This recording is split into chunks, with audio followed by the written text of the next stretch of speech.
Magandang hapon mga kasuki. Ayan, tuto tayo ng akbit po tayo ngayon mga kasuki. Ayan, lagyan ko na ng kamatis. Akbit.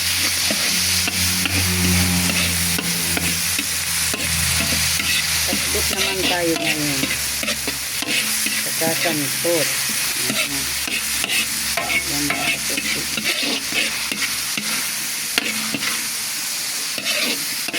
Ayan, pakbit tayo. Lutuin muna natin yung ating kamatis. Ito po ang aking pangpakbit mga kasuki. Ilagay na natin. Ayan.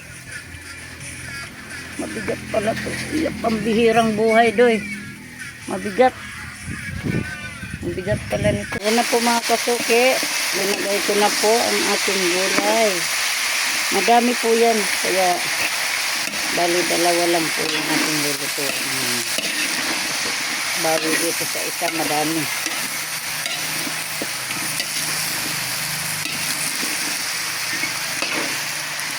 Ayan, tapos tatakpan natin yung pag natimplahan ko na.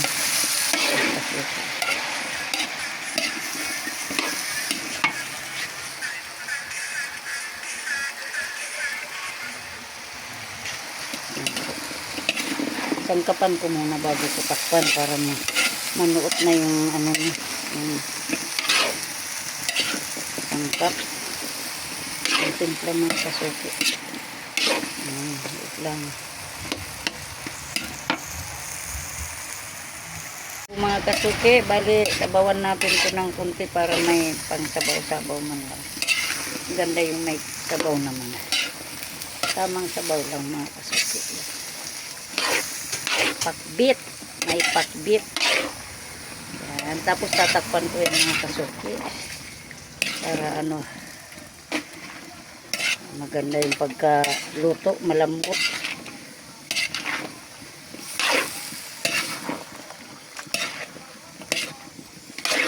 Yan. Lagyan ko na rin ng sili bago takpan yan mga kasuki. Sarap po.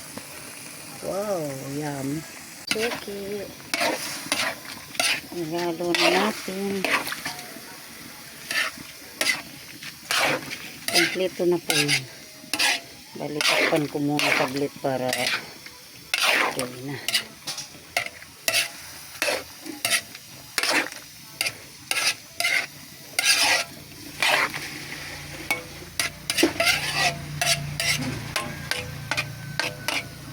Okay. Takpan muna natin. Na po, luto na ang aking pakbit mga kasuki. Pwede nang hangin. Ayun, okay na yun. Para di masyadong ma-overcook. Okay na po. Ang aking pakbit. Pakbit for today. Okay na po, luto na ang aking pakbit mga kasuki. Okay. Okay na ang aking pakbit. Ayan po.